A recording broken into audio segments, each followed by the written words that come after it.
নমস্কার। প্রাণারামের মাধ্যমে সম্প্রচারিত ভারত কথার গ্রন্থি মোচনের 588তম পর্বে আপনাদের সবাইকে জানাই সাদর সম্ভাষণ। মহামতি অনন্তলালের পরম আশীর্বাদে আমরা প্রতিদিন শুনে চলেছি পূর্ণ ভারত কথা। আমরা ভারত কথার ভীষ্ম পর্বের অন্তর্গত শ্রীমদ্ ভগবদ গীতার চতুর্থ পর্ব জ্ঞান যোগের আজকে দ্বিতীয় পর্বে উপস্থিত। আমরা গতদিন শুনেছি আমরা শ্রীকৃষ্ণ অনাসক্তির দিক থেকে একটি চমৎকার শ্লোক উচ্চারণ করলেন। তিনি বললেন, চাতুর্বর্ণং মায়া সৃষ্টং গুণ কর্ম বিভাগশঃ তস্য কর্তারামপি মাং বিদ্ধ কর্তার অব্যয়ম। বলছেন, গুণ এবং কর্মের বিভাগ অনুসারে গুণ কর্ম বিভাগশঃ আমি 4 ধরনের বর্ণ ব্যবস্থার প্রবর্তন করেছি। তস্য কর্তারমপি মাং বিদ্ধ, যদিও আমি এর কর্তার স্রষ্টা, তবু যেন মাং বিদ্ধি কর্তম অব্যয়ম, আমি কর্তৃত্বহীন এবং পরিবর্তনহীন। এই যে 4 বর্ণ, 4 জাতির মানুষ, ব্রাহ্মণ, ক্ষত্রিয়, বৈশ্য এবং শূদ্র, এদের নিয়ে এই সমাজ ব্যবস্থা পৃথিবীর সমস্ত সমাজের মধ্যেই আছে। সেটা রয়েছে মানুষের প্রবণতা এবং সামর্থ্য অনুযায়ী, মানুষের গুণ এবং কর্ম অনুযায়ী। এই মানুষের গুণ, তার কর্ম, এগুলো সূচিত করে তার প্রবণতা, যে একজন মানুষ সে কি ব্রাহ্মণ, না ক্ষত্রিয়, না বৈশ্য, না শূদ্র। অর্থাৎ এক পরিবারের সন্তানেরা যে কোনো আলাদা আলাদা বর্ণের হতে পারে। একজন হয়তো মিলিটারিতে যোগ দিয়েছে কাজের জন্য, একজন খুব বিজনেসের মধ্যে রয়েছেন, ব্যবসাতে, একজন রয়েছেন পড়াশুনোর মধ্যে, মেধার চর্চার মধ্যে, আরেকজন কোনো শ্রমসাধ্য কাজ করছেন। তাহলে আমরা কি দেখলাম? আমরা দেখছি যে মানুষ তার নিজের মানসিক প্রবণতা বা গুণ অনুসারে নানা ধরনের কাজ বা বৃত্তি সে গ্রহণ করে। এখানেই একটা ব্যক্তি স্বাতন্ত্র্যের জায়গা রয়েছে। যার যেমন কাজ পছন্দ, যে কাজে তার মানসিক প্রবণতা প্রবল, সেই কাজ করার স্বাধীনতা তার আছে। এটাই হচ্ছে শ্রীকৃষ্ণের এই শ্লোকের মূল বক্তব্য। এই যে চতুর্বর্ণ, এটা জন্মগত নয়, জন্মগত কোনো বিভাগ নয়, এটা বিভাগ হয়েছে গুণ এবং কর্ম অনুসারে। সমাজে গোষ্ঠীবদ্ধ হওয়ার প্রয়োজন আছে, আর এই বিভিন্ন গোষ্ঠীরা মিলিত হয়ে একটা সম্প্রদায় গড়তে পারে। আমরা শ্রমজীবী হিসেবে গোষ্ঠীবদ্ধ হতে পারি, ব্যবসা বাণিজ্য, কৃষিকাজ, শিল্প, এইভাবে আমরা গোষ্ঠীবদ্ধ হতে পারি। দেশ শাসন, প্রতিরক্ষা, রাজনীতি, এই ব্যাপার নিয়েও আমরা গোষ্ঠীবদ্ধ হতে পারি। আবার অন্যদিকে বৌদ্ধিক বা আধ্যাত্মিক চর্চার মধ্যে দিয়েও আমরা আলাদা গোষ্ঠী তৈরি করতে পারি। তাহলে প্রত্যেক সমাজে, পৃথিবীর প্রতিটি সমাজের মধ্যেই এই 4টি গোষ্ঠী রয়েছে। কিন্তু মনে রাখতে হবে, এই গোষ্ঠী বা বর্ণগুলো যেন কখনোই বংশানুক্রমিক না হয়ে দাঁড়ায়। বংশানুক্রমিক হলে একটা দোষ হয় যে সেখানে একটা সংকীর্ণতা এসে যেতে পারে। সেক্ষেত্রে আমরা কিছু মানুষকে বেশি আর কিছু মানুষকে কম সুবিধে পেতে দেখি। এই দুটো দোষে সমগ্র পদ্ধতিটা নষ্ট হয়ে যায়। এটা ভারতবর্ষের মধ্যে আমরা লক্ষ্য করেছি। এই দোষ দুটিকে যদি আমরা দূর করে দিতে পারি তাহলে দেখা যাবে সব জায়গায় সঠিক বর্ণ বিভাগ ঘটেছে এবং তার যা ভালোত্ব, তার যা উপকার সমাজ, সেটা সে পাচ্ছে। যে যে মানুষের মধ্যে মিলিটারিতে যোগ দেবার একটা প্রবণতা আছে, সে মিলিটারি কাজ পছন্দ করে, সে মিলিটারি স্কুলে ভর্তি হলো, ফৌজি দলে সে যোগ দিল, তাহলে সে এক ধরনের ক্ষত্রিয় কাজ করছে। যার মধ্যে রাজনীতির প্রবণতা হচ্ছে, সে রাজনীতির মধ্যে দিয়ে সে কাজ করছে, তার মধ্যেও সেই ক্ষত্রিয়ের গুণ রয়েছে। আবার কেউ ব্যবসা করতে ভালোবাসে, সে বৈশ্য। আবার একজন সে কায়িক শ্রম করতে পছন্দ করে, তার মধ্যে শূদ্রের গুণ আছে। আবার কারো মধ্যে পড়াশুনো, জ্ঞান চর্চা, বৌদ্ধিক বা আধ্যাত্মিক চর্চার লক্ষ্য রয়েছে, তার মধ্যে আমরা ব্রাহ্মণত্বের গুণ পাচ্ছি। এই সবই নির্ভর করছে সেই মানুষের মানসিকতার, এবং এই ক্ষেত্রে প্রত্যেকটা মানুষ সম্পূর্ণ স্বাধীন। যখন গুণ ও কর্ম অনুসারে একজন মানুষ তার নিজের ইচ্ছের প্রয়োজন মতন, নিজের পছন্দের মতন নিজের বৃত্তি গ্রহণের স্বাধীনতা পায়, তখনই আমরা একটা সুস্থ সমাজ পেতে পারি। যখন বৃত্তি নির্বাচনের স্বাধীনতা বাধা পায়, কিংবা মানুষ তার বংশগত বৃত্তিতে আবদ্ধ হয়ে পড়তে হয়, তাকে তার বৃত্তি নির্বাচনের সুযোগ সংকুচিত হয়ে আসে, যখন এক গোষ্ঠী অন্য গোষ্ঠীর থেকে বেশি সুযোগ দাবি করে, তখনই সেটা ত্রুটিপূর্ণ বা দোষের হয়ে দাঁড়ায়। ভারতীয় জাতি ব্যবস্থার মধ্যে এই দোষটা প্রচুর পরিমাণে ঘটেছিল।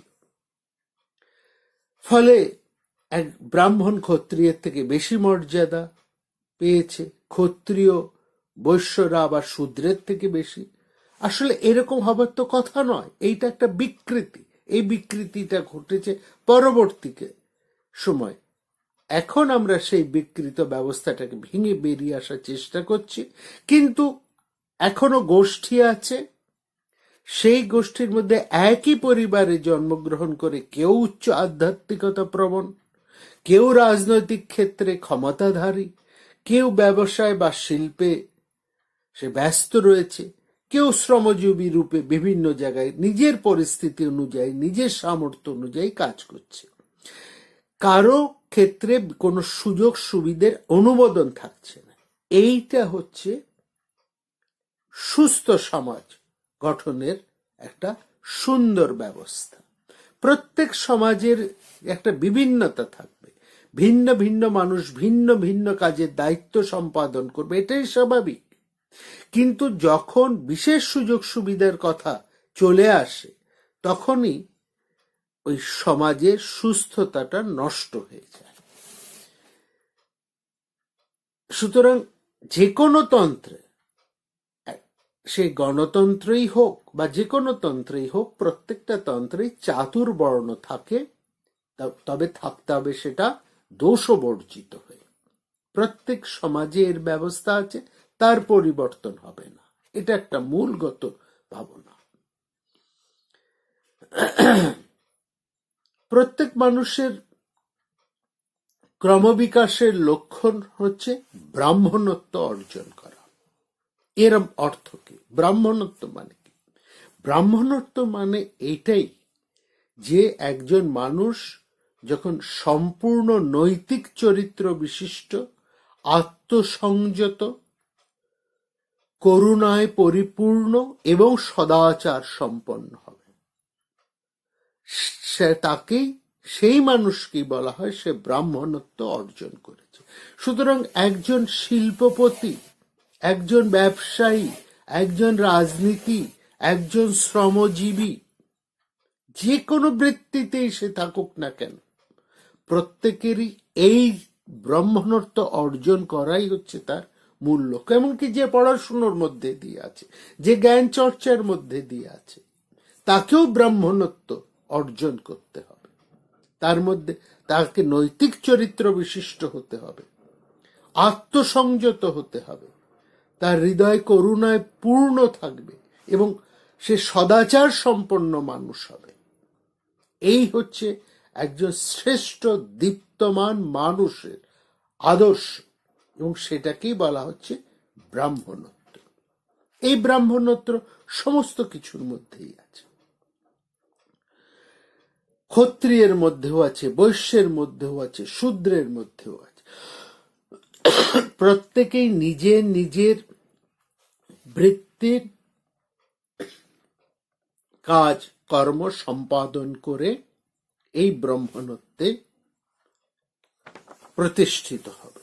এটাই হচ্ছে লক্ষ্য। অর্থাৎ সে স্বার্থপর হবে না, সে শেষ পর্যন্ত ক্রমবিকাশের পথে একজন মানুষ ব্রাহ্মণত্বে উন্নীত হবে। সেই জন্য শ্রীকৃষ্ণ এই শ্লোকে জোর দিয়ে বলছেন, আমি সমাজ ব্যবস্থার স্রষ্টা হলেও এর থেকে সম্পূর্ণ অনাসক্ত এবং কোনোভাবেই এর কর্তা নই, এই সত্যটার উপর। এখানে এই অনাসক্তি একটা খুব গুরুত্বপূর্ণ শব্দ, একটা মহান শব্দও বলা যেতে পারে। কারণ অনাসক্তি হচ্ছে মানব জীবনে উন্নতির উচ্চতর স্তরের একটা অত্যন্ত প্রয়োজনীয় বস্তু, এবং গীতার মূল শিক্ষাই হচ্ছে এই অনাসক্তির শিক্ষা। অনাসক্তির সেখানে আগ্রহ আছে, উৎসাহ আছে, সেই সঙ্গে অনাসক্তি আছে, একটা চমৎকার ভাবাদর্শ। একজন মানুষ কঠোর পরিশ্রম করবে, প্রচুর শক্তি দিয়ে কাজ করবে, কিন্তু মনে মনে সে অনাসক্ত থাকবে। এটা হচ্ছে গীতার মূলীভূত শিক্ষা বা শ্রীকৃষ্ণের শিক্ষা। শ্রীকৃষ্ণ সেই জন্যই বলছেন, আমি জগৎ কল্যাণের জন্য কঠোর পরিশ্রম করি, কিন্তু নিজেকে সম্পূর্ণ অনাসক্ত রাখি। সেই জন্য বলছেন, কর্ম আমাকে দূষিত করতে পারে না। নামং কর্মাণি লিপ্পন্তি, তিনি নামে কর্মফলে স্পৃহা, কর্মফলের প্রতি আমার কোনো আসক্তিও নেই। এবং যেভাবে কাজ করে সে কর্মবন্ধন থেকে মুক্ত হয়। এইটা হচ্ছে জীবনের শুরুতে মন পুরোপুরি আসক্ত থাকে, অনুশীলন চালিয়ে যেতে হবে, এবং যে কোনো অবস্থাতে থেকেই একটা পরিস্থিতিতে এসে একজন মানুষ অনাসক্তির অভ্যাস করতে থাকবে, এবং ধীরে ধীরে সে তখন মানসিক শক্তি পেতে থাকবে, এবং তাকে আস্তে আস্তে অনাসক্ত হয়ে থাকতে হবে। অর্থাৎ আমার আত্মাকে আমি যেন দেহ থেকে পৃথক করি, যেমন পাত্রের বস্তু পাত্র থেকে আলাদা করে থাকি, এটা পরস্পর মিশে থাকবে না, ঠিক সেরকমই অনন্ত আত্মাই হচ্ছে আমার স্বরূপ। এই দেহ মনটা একটা যন্ত্র মাত্র, এটা যায়, এটা আবার এটা আসবে, এটা যাবে, কিন্তু আমি থাকব। এই হচ্ছে অনাসক্তির ভাবনা। যে কোনো কাজের সঙ্গে আমি কাজ করে যাব, কিন্তু সে কাজের সঙ্গে আমি একেবারে আসক্তিহীন হব। আসক্তি ত্যাগের অনুশীলনই হচ্ছে গীতার অনুশীলন। আসক্তি শূন্য অনাসক্তির কথা এই জন্য বারবার বলেছে, অনাসক্তি যোগ, আসক্তি শূন্য হবার যোগ। এটাই হলো যোগ সম্বন্ধে গীতার মূল কথা বা মূল দর্শন। এবং এখানে শ্রীকৃষ্ণ বলছেন, খুব বিখ্যাত একটি কথা তিনি বলছেন, খুব দামি কথা বলছেন। তিনি বলছেন, যিনি কর্মে অকর্ম ও অকর্মে কর্ম দর্শন করেন, তিনি মানুষের মধ্যে সবচাইতে বুদ্ধিমান জ্ঞানী, তিনি যোগী এবং সমস্ত কর্মের কর্তা তিনি। সবুদ্ধিমান মনুষ্যেষু সযুক্ত কৃষ্ণ কর্মকৃত। এটা হচ্ছে একটা উচ্চ মার্গের চিন্তা, যিনি কর্মে অকর্ম ও অকর্মে কর্ম দর্শন করেন। কর্মণি অকর্ম ইয় পশ্যত, কর্মে অকর্ম দেখা, এমন দর্শন কিভাবে সম্ভব হতে পারে? অনেক সময় মনে হয় এটা একটা পরস্পর বিরোধী, কিন্তু মানবিক অভিজ্ঞতায় কর্মে অকর্ম ও অকর্মে কর্ম সম্পূর্ণরূপে উপলব্ধি করা সম্ভব। সবুদ্ধিমান মনুষ্যেষু, মানুষের মধ্যে সেই সবচেয়ে বুদ্ধিমান, সযুক্ত সেই যোগী। এই ভাবটা খুব চমৎকার। বলছে না করা কাজ, না করা কাজই হচ্ছে প্রকৃত কাজ। করা কাজ কোনো কাজই নয়। করা কাজ হলো যে কাজ আমি করছি, সেটা কর্তৃত্ব একটা আসক্তির প্রশ্ন। এই দুটো যেখানে থাকে না, কর্তৃত্ব এবং আসক্তি যেখানে থাকে না, সেখানে কাজ আর কাজ এর মধ্যে থাকে না। যতক্ষণ একটা কাজের চেষ্টা থাকে, সংগ্রাম করতে হয়, ততক্ষণ একটা চাপ থাকে, তখনই সেখানে একটা কাজের ভাব আসে।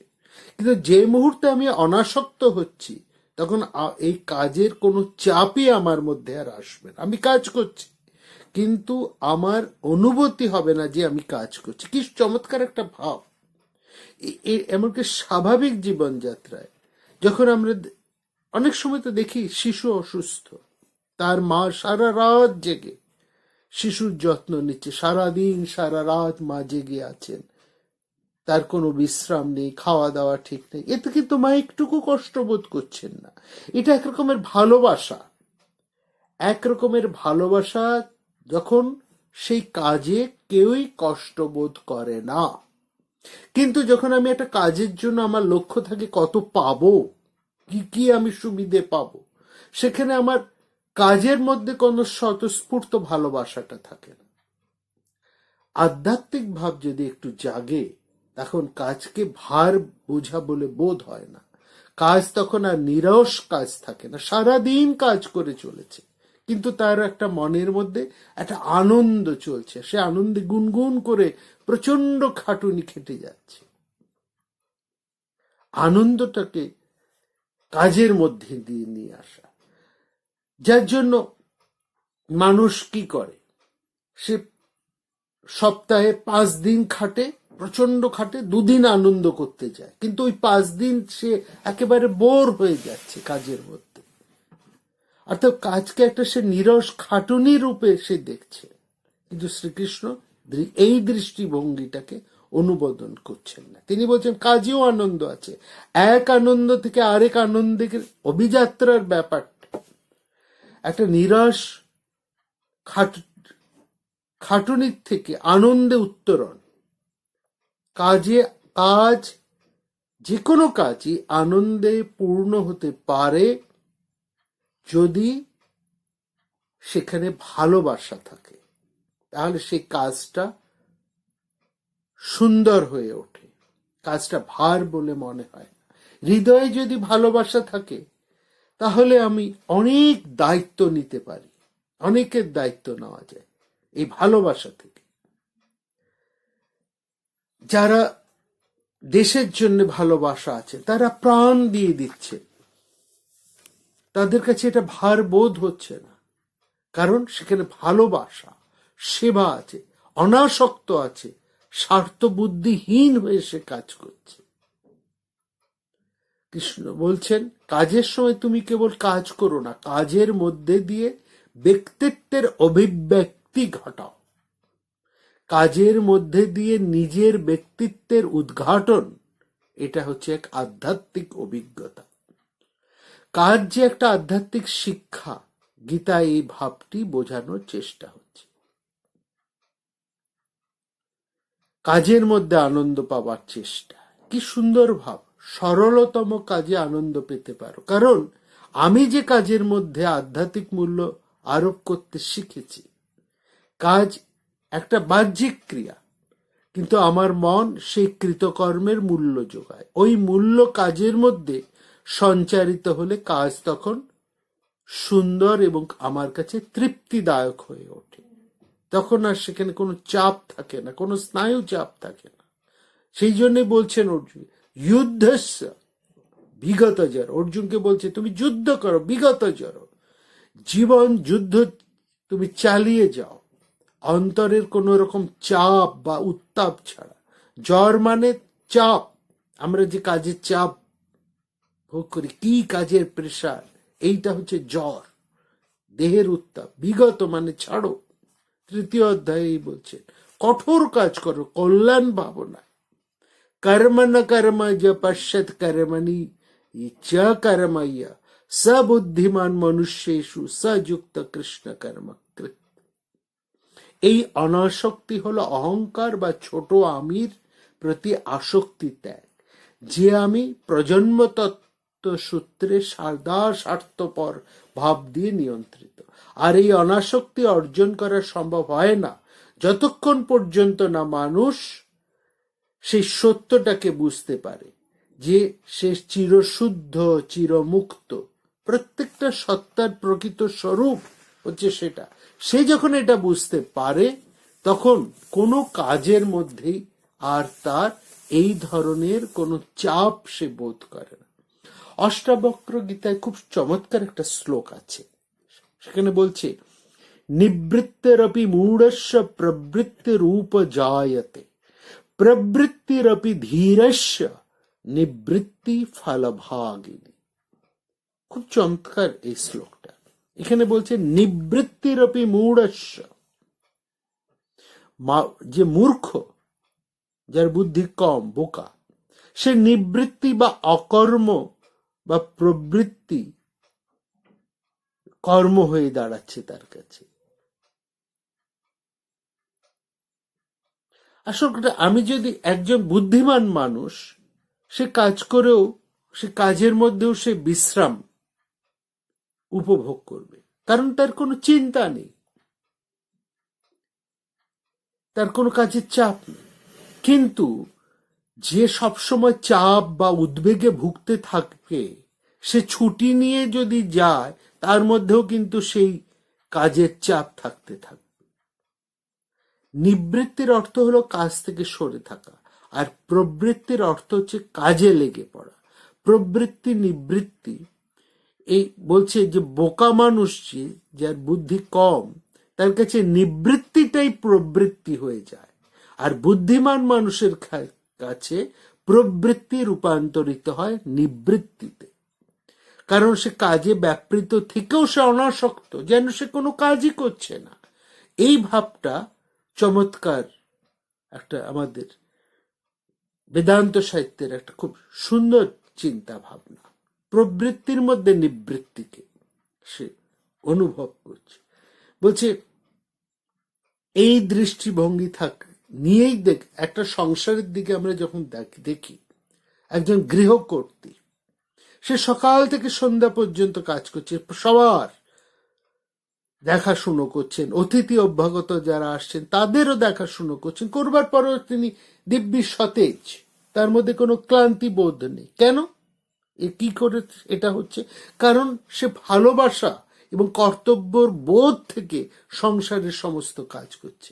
কিন্তু সেই গৃহকর্ত্রীর যদি ওই সংসারের প্রতি ভালোবাসা না থাকে, কর্তব্যবোধ না থাকে, তাহলে তার প্রত্যেকটা কাজেই তার কাছে দুঃসহ মনে হবে। তার মনে হবে কাজ করতে করতে আমার জীবন শেষ হয়ে গেল। এইটাই হচ্ছে দেখার, অর্থাৎ কাজের মধ্যে আনন্দ, কাজের আমার দৃষ্টিভঙ্গিটাকে পরিবর্তন করতে হবে। এইভাবে কৃষ্ণ অনাসক্তির কথা বলছেন। এই অনাসক্তিটা হচ্ছে খুব গুরুত্বপূর্ণ এখানেই সেই জন্য বলছে যে মানুষ কর্মে অকর্ম দেখে ও অকর্মে কর্ম দেখে, সেই মানুষই হচ্ছে শ্রেষ্ঠ জ্ঞানী, সেই প্রকৃত যোগী এবং সমস্ত কর্মের অনুষ্ঠাতা। এবং এখানে বিবেক চূড়ামণিতে এই নিয়ে আরো খুব চমৎকার ভাবে আলোচনা করা আছে। সেখানে কি বলা হচ্ছে, এই বিষয়, এই ভাবটাকে খুব সুন্দরভাবে বিবেক চূড়ামণিতে শঙ্করাচার্য আলোচনা করেছেন। বলছেন, ভানু প্রভাসং জনতি প্রবপঙ্ক্তি ভানুং তিরোধায় বৃজম্ভতি যথা আত্মদীতাহংকৃতি আত্মতত্ত্বং তথা তিরোধায় বৃজম্ভতি স্বয়ং। সূর্য কিরণ থেকে যেমন উৎপন্ন মেঘ সূর্যকে ঢেকে ফেলে, নিজেকে ঢেকে ফেলে নিজেই প্রকাশ পায়, তেমনি অনন্ত আত্মা থেকে উৎপন্ন অহংকার আত্মাকে ঢেকে ফেলে নিজেকেই আত্মা রূপে ঘোষণা করে। কি বলছেন? ভানু প্রভাসং জানিতা প্রভৃতি। বলছে সূর্য কিরণ থেকে উৎপন্ন মেঘ সূর্যকে ঢেকে ফেলে নিজেই প্রকাশ পাচ্ছে, ঠিক সেরকম অনন্ত আত্মা থেকে উৎপন্ন অহংকার সেই আত্মাকে ঢেকে ফেলে নিজেকে, এই অহংকার নিজেকে আত্মা রূপে ঘোষণা করছে। এইখানে অহংবোধের থেকে অহংবোধ থেকে আমি কাজ করছি, আমি করছি, এই থেকে একটা সবসময় একটা চাপ আসে। এই অহংবোধের মধ্যে রয়েছে একটা অনন্ত আধ্যাত্মিক মাত্রা। সেটাকে যদি আমরা উপলব্ধি করতে পারি, তাহলে এই অতিরিক্ত কাজ করলেও তার কঠোরতা অনুভূত হয় না। হৃদয়ে যদি প্রীতি থাকে, তাহলে একজন কর্মী কখনোই কাজের চাপ অনুভব করে না। কিন্তু সেই প্রীতির যদি অভাব হয়, তাহলে সামান্য কাজও তার কাছে খুব বেশি ভারী বলে মনে হবে।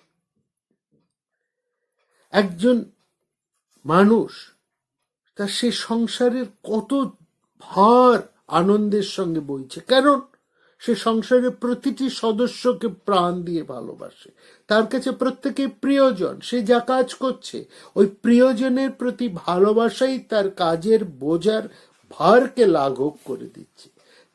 তার কাছে এই ভারের অনুভূতি থাকে না, কারণ তার মন অবস্থার রূপান্তর ঘটিয়েছে। এইটি হচ্ছে আসল বলতে চাইছেন। মানে কাজ করো, বিশ্রাম নাও। কৃষ্ণ বলছেন কাজ করো, বিশ্রাম নাও, কিন্তু কাজকে কখনো নীরস খাটুনি বলে মনে করবে না, আর কর্মজগতের বাইরে কোনো বিশ্রামের খোঁজ করবে না। এই পদ্ধতিতে আমাদের গতি হবে নীরস খাটুনি থেকে আনন্দ নয়, আনন্দ থেকে আরো বড় আনন্দে উত্তরণের পথ আমরা উত্তরিত হব। এইখানে এই গুরুত্বপূর্ণ কথাটা এখানে বলছেন, এবং বলেই বলছেন যার সমস্ত কাজের চেষ্টা, কামনা, ইন্দ্রিয় ভোগ বাসনা সংকল্প, কর্মফলে স্পৃহা, ইন্দ্রিয় ভোগ বাসনা সংকল্প মানে সমস্ত কর্মফল স্পৃহা শূন্য, যার সমস্ত কর্ম জ্ঞানাগ্নি দ্বারা দগ্ধ হয়েছে, তাকেই ঋষিরা পণ্ডিত বলছে। পণ্ডিত কাকে বলছেন? জ্ঞানী কাকে বলছেন? তম আহু পণ্ডিতং বুধা, যার আধ্যাত্মিক গুণ সম্পন্ন। কিরকম লোক? যারা যস্য সর্বে সমারম্ভা কাম সংকল্প বর্জিতা, যাদের কর্ম প্রচেষ্টা কোন রকম ইন্দ্রিয় ভোগ বাসনা বর্জিত, এবং তাদের কর্মফলের কোনো স্পৃহা থাকে না। আমাকে কিছু পেতে হবে, আমি ওটা চাই, ওখানে আমাকে পৌঁছতে হবে। তাদের মধ্যে কাম সংকল্পযুক্ত। কিন্তু যাদের কাজে জ্ঞানাগ্নি দগ্ধ কর্মানম, সমস্ত কর্ম প্রচেষ্টা যাদের জ্ঞানের আগুনে পুড়ে যায়, মানে আত্মজ্ঞান, আমি আত্মা, আমি শুদ্ধ আত্মা, এই বোধের আগুনে যে মানুষ তার সমস্ত কর্মকে পুড়িয়ে ফেলতে পারে, তাকেই বলা হয় পণ্ডিত। অর্থাৎ সে কোনো কাজই মধ্যেই আমি করছি, এই আমিত্ব সে প্রতিষ্ঠা করে না, কর্তৃত্ব প্রতিষ্ঠা করে না। অর্থাৎ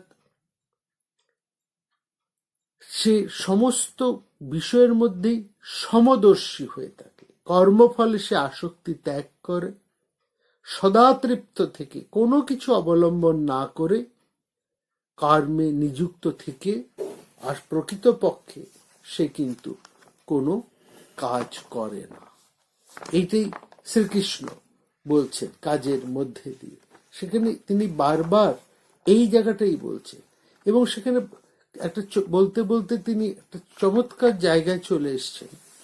এখানে আমরা এই যে অনাসক্তির কাজের, সেখানে বলছেন যে যদৃচ্ছ লাভ সন্তুষ্ট, এবং সেই মানুষটা কেমন হয়, তার বাসনা শূন্য, অতিরিক্ত বাসনা নেই, তার দেহ মন সবসময় সংযত, এবং শরীর উপযোগী সে কাজকর্ম করেন, এবং কোন রকম কাজের সঙ্গে সে আসক্ত নন, কাজের মধ্যে সে আসক্ত নয়।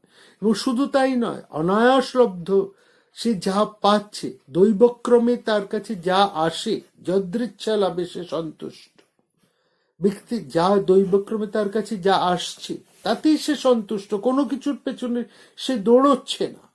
এটা একটা আধ্যাত্মিক উন্নতির উচ্চতম স্তরে। অর্থাৎ ফল, ফললাভ, এই সবটাতেই সে পরিতৃপ্ত, কোনো কিছুর জন্য সে ছুটছে না, কোনো ফলের তার আশা নেই, সে সবকিছুর পেছনেই, সে সবকিছুর মধ্যেই সে সন্তুষ্ট, তার কোন রকম এই জন্য মানসিক চাপ নেই। এবং এইটাকে খুব সুন্দরভাবে ভর্তৃহরির নীতি শতকের একটা শ্লোকের মধ্যে দিয়ে বোঝাচ্ছে। বলছে, নিন্দস্তু নীতি নিপুণা यदि वा स्तबन्तु लक्ष्मी समाविशतु गच्छतु वा যথেষ্টম अद्दैव वा मरणमस्तु जुगान्तरे वा नयद् पथात् प्रविचलन्ति पदं न धीरा। ধীর ব্যক্তির লক্ষণ কি? ধীর বলতে একজন বুদ্ধিমান বীর্যমান মানুষের মন। বলছেন একজন ধীর মানুষের লক্ষণ কি? ঠিক এখানেও যেমন গীতাতেও যেমন বলছেন যে একজন পণ্ডিতের লক্ষণ কি, একজন জ্ঞানী পুরুষের লক্ষণ কি, সে একই রকম ভর্তৃহরিও সেখানে বলছেন। ধীর হচ্ছে একটা মহান শব্দ। ধীর ব্যক্তির কেমন স্বভাব? নিন্দন্তু নীতি নিপুণা যদি বা স্তবন্তু, নীতি জ্ঞান সম্পন্ন মানুষের নিন্দাই করুক বা প্রশংসাই করুক। লক্ষ্মী সমাবিশতু গচ্ছতু বা যথেষ্টম, সৌভাগ্য তার আসুক বা জিচ্ছে মতন সেখানে চলে যাক, অর্থাৎ লক্ষ্মী লাভ হোক বা না হোক। আদ্যৈব বা মরণমস্তু যুগান্তরে, বা মরণ এখনই আসুক বা বহু বছর পরেই আসুক। ন্যায়াত পথাৎ প্রবিচলন্তি পদম ন ধীরা, ধীর মানুষ, ধীর ব্যক্তি ন্যায্য সত্য ন্যায্যতার পথ থেকে এক পাও সরে আসেন না। অর্থাৎ এই হলো ধীর কথার অর্থ, এই হচ্ছে একজন পণ্ডিতের লক্ষণ। অর্থাৎ ভালো মন্দ, সুখ দুঃখ, দ্বৈত ভাবে দ্বন্দ্বের মধ্যে সে সবসময় একই রকম ভাব থাকে, দ্বন্দ্বাতীত।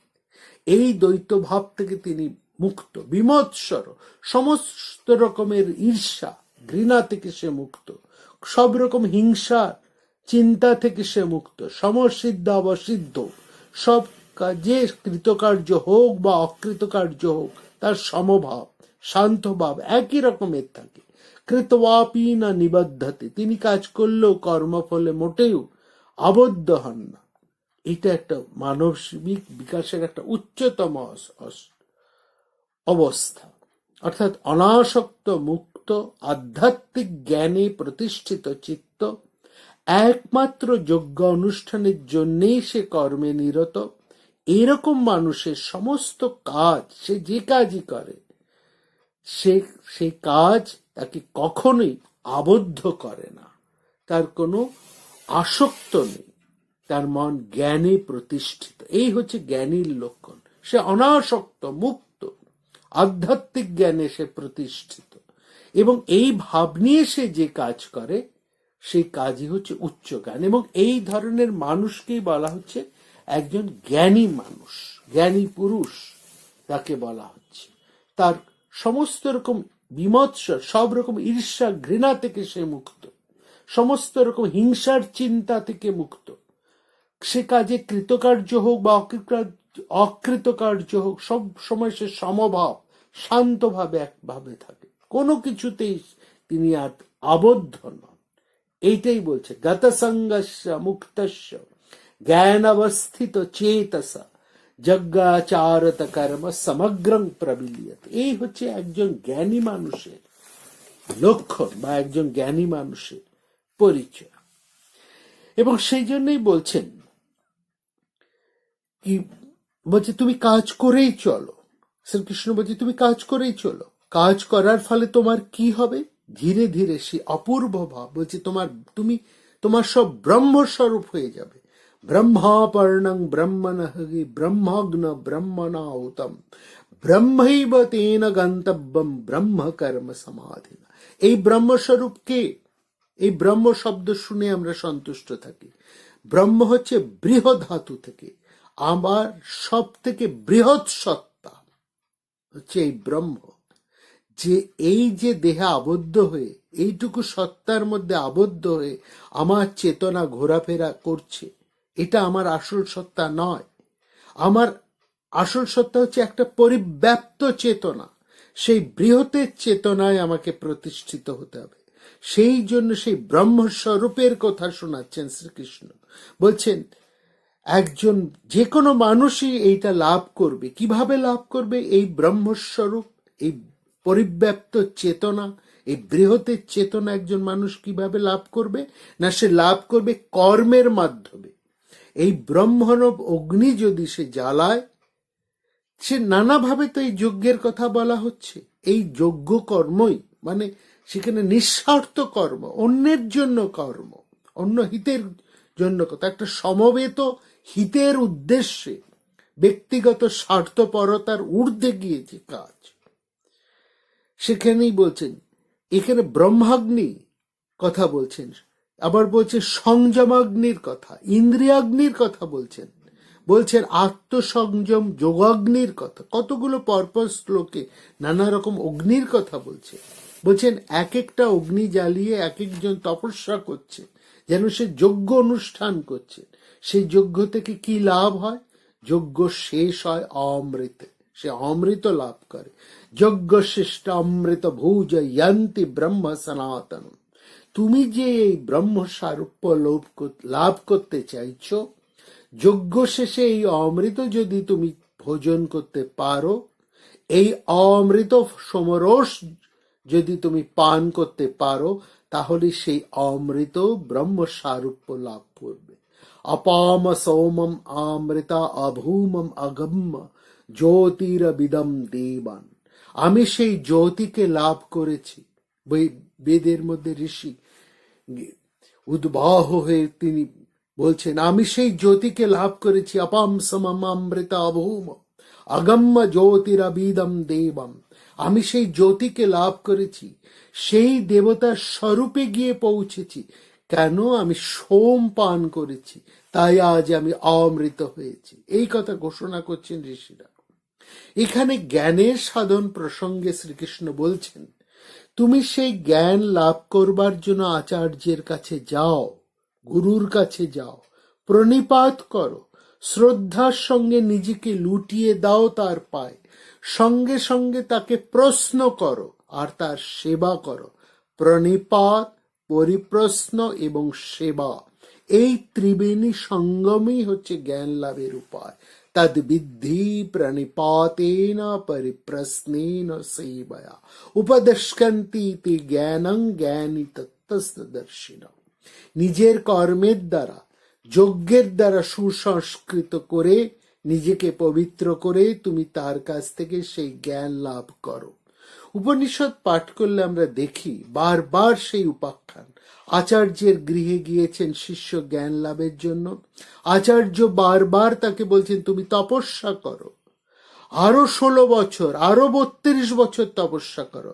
এইরকম তপস্যার পর তপস্যাই শুধু করে যাচ্ছে, ভূয় এব তপসা, আর আপনি আপনি তার মধ্যে সেই জ্ঞান প্রস্ফুটিত হচ্ছে। একবার আচার্য শিষ্যকে বাড়িতে রেখে বাইরে গিয়েছেন, বলে গিয়েছেন বাড়িতে এই অগ্নি আছে, তুমি সকাল সন্ধ্যা সেই অগ্নির পরিচর্যা করবে, অর্থাৎ নিয়মিত তুমি যজ্ঞ করে যাবে। অগ্নি হচ্ছেন আগুন, আগুনকে জ্বালিয়ে রাখো। ভেতরে তোমার যে আগুন, সে আগুন যেন কোনোভাবেই নিভে না যায়। নিয়মিত তুমি যজ্ঞ করবে। এই আগুন কিভাবে জ্বালাবো? যে আমি যদি নিষ্কাম কর্ম করি, পরহিতার্থে আমি যদি কাজ করি, সেটাই হচ্ছে আগুনকে জ্বালিয়ে রাখা, সেটাই হচ্ছে যজ্ঞ কর্ম। শিষ্য নিষ্ঠার সঙ্গে সেই আদর্শ পালন করেছেন। যখন ফিরে এলেন আচার্য, তখন শিষ্যের মুখ দিকে চেয়ে তিনি বলছেন, ব্রহ্মবিদেব ভাসতে মুখম। কি ব্যাপার, তোমার মুখ যে ব্রহ্মবিদের মতো উজ্জ্বল ভাস্বর হয়ে উঠছে, জল জল করছে যেন তোমার মুখখানি। শিষ্য বলছেন, হ্যাঁ, ওই অগ্নি আমাকে পরম জ্ঞান দান করেছে। সুতরাং এই অগ্নির সেবায়, এই যজ্ঞের দ্বারা নিজে পবিত্র হলে আমার মধ্যে যে জ্ঞান রয়েছে মালিন্য দিয়ে যা ঢাকা, সেটা আপনি প্রস্ফুটিত হবে। অর্থাৎ আমি যদি নিষ্কাম কর্ম করে যাই, কাজ আমাকে করতেই হবে, সারা জীবনে কাজ করতে হবে। সেই কাজটা আমি কেমন ভাবে করব না, নিষ্কাম, কোন রকম অনাসক্ত হয়ে কাজ। এই অনাসক্ত কাজের কথা বারবার বলছেন গীতা, বলছে তোমাকে কর্ম করতেই হবে।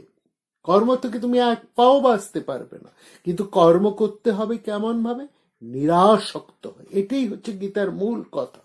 এই নিরাসক্ত কাজ হয়ে যদি তুমি কাজ করো, প্রত্যেকের জন্য, নিজের জন্য নাও, নিজের জন্য খাবে না, নিজের জন্য কিছু করবে, যা করবে সবার জন্য। তোমার প্রত্যেকটা কাজের মধ্যেই যেন প্রত্যেকের কল্যাণের ভাবনা থাকে, সবার জন্য তুমি কাজ করছো। তোমার কাজের ফল যেন তুমি ছাড়া বাকি সবাই একভাবে উপভোগ করতে পারে। অর্থাৎ পরিবারের সবার জন্য, যেমন গৃহকর্তা কাজ করেন, গৃহকর্ত্রী কাজ করেন, এবং করে সে আনন্দের সঙ্গে সে পরিবারের প্রত্যেকের প্রতিপালন করে চলেন, ঠিক সেই রকম নিঃস্বার্থ হয়ে তোমাকে কাজ করতে হবে। সেই কাজের মধ্যে দিয়েই তুমি কিন্তু ব্রহ্মস্বরূপ হয়ে উঠবে। তুমি সেই নিষ্কাম কর্মের মধ্যে দিয়েই তুমি বিরাটের ছোঁয়া পাবে। এই ব্রহ্ম মানে বিরাটকে পাওয়া। তোমার মন তখন আর সংকীর্ণ হবে না, তোমার মন উদার হয়ে উঠবে, মনটা বিশাল বড় হয়ে উঠবে। এবং বিশাল বড় মন, উদার মনের মধ্যেই আনন্দ সবসময় বাস করে। মানুষ তো আনন্দ চায়, সে আনন্দ তো কখনো শুধুমাত্র নিজে নিজে উপভোগ করা যায় না। আমি যদি একটা ভালো কিছু পাই, সঙ্গে সঙ্গে ইচ্ছে করবে আমার এই ভালোটা আমি সবার সঙ্গে, সবাইকে দেখাই, সবার সঙ্গে সে আনন্দটা ভাগ করে খেতে আরো বেশি আনন্দ হয়।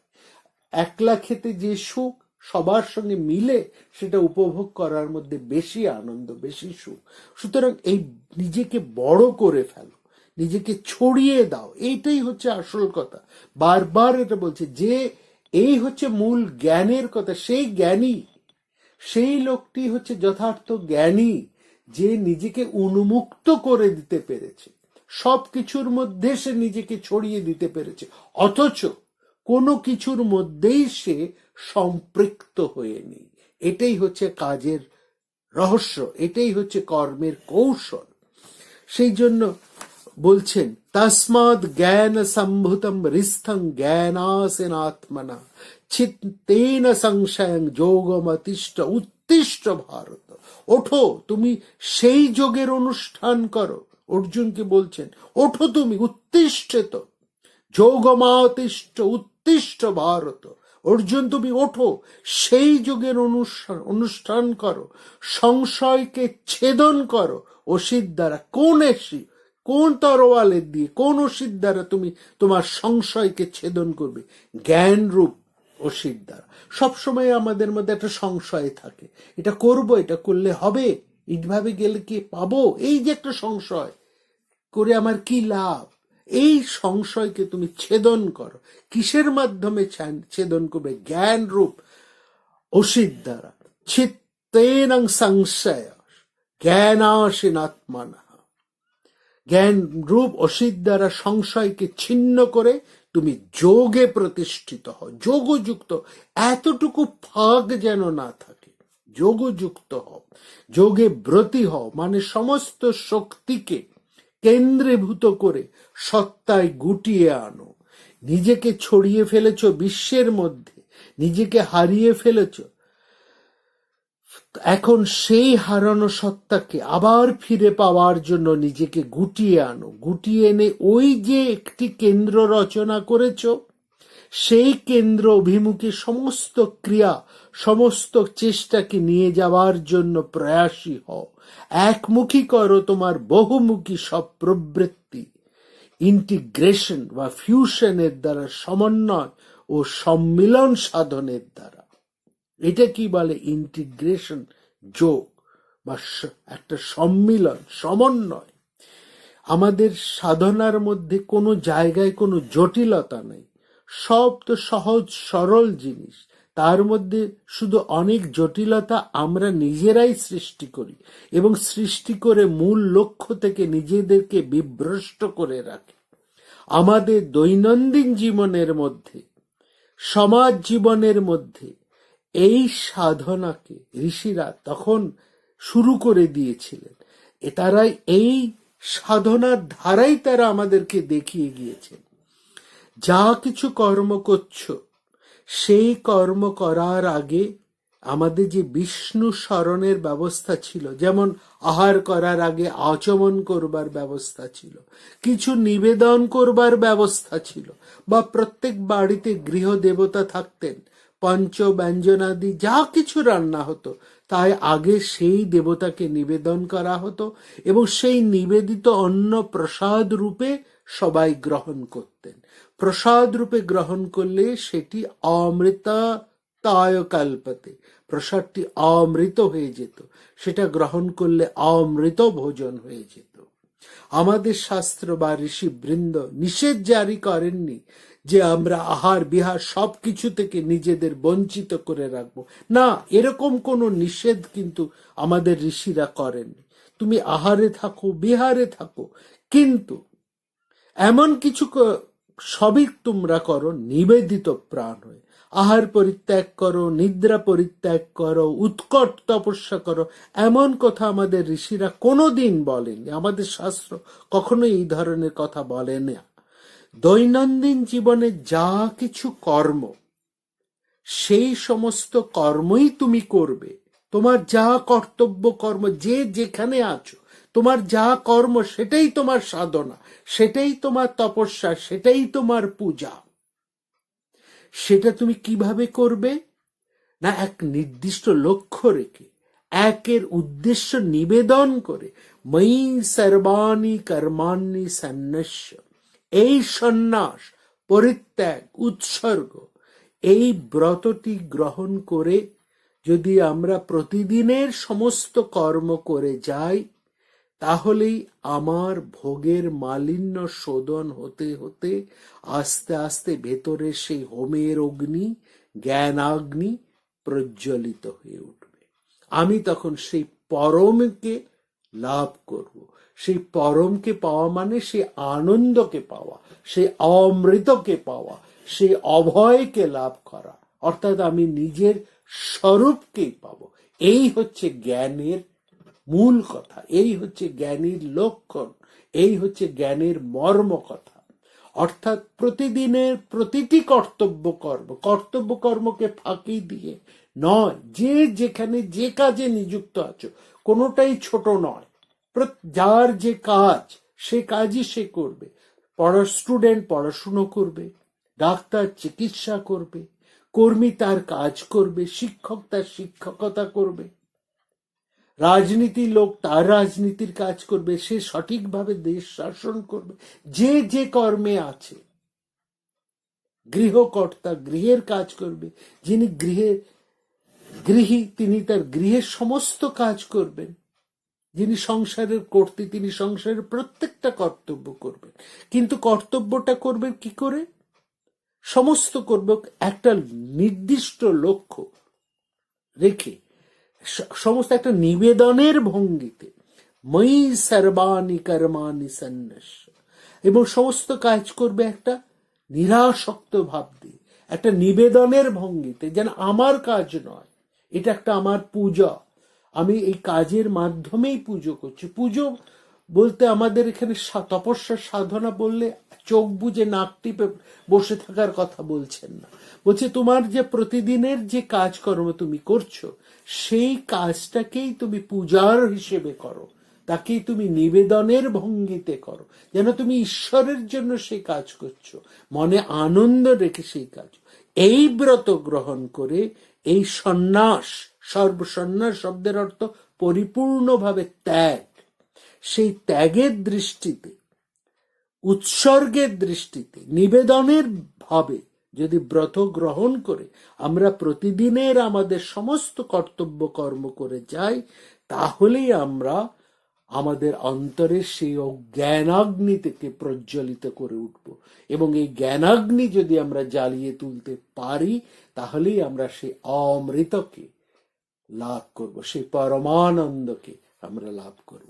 এই হচ্ছে জ্ঞান যোগের মর্ম কথা। আপনারা সবাই ভালো থাকবেন এবং কখনোই নির্ভারত হয়ে থাকবেন না। আমরা আগামী পর্বে সন্ন্যাস যোগে এই যে ত্যাগের কথা, যে জ্ঞানের কথায় উৎসাহিত হয়ে যে কথা তিনি বলছেন এবং সম্পূর্ণরূপ পরিত্যাগের কথা, তাকে আরো চমৎকার ভাবে, আরো গভীর ভাবে বিশ্লেষণ করছেন পঞ্চম অধ্যায় সন্ন্যাস যোগে। আগামী পর্বে আমরা তাই নিয়ে আলোচনা করব। সবাই ভালো থাকবেন। নমস্কার। প্রাণারাম প্রাণারাম প্রাণারাম প্রাণারাম প্রাণারাম প্রাণারাম। কি যেন লুকানো নামে তাই মিষ্ট এত তব নাম। প্রাণারাম প্রাণারাম প্রাণারাম প্রাণারাম প্রাণারাম।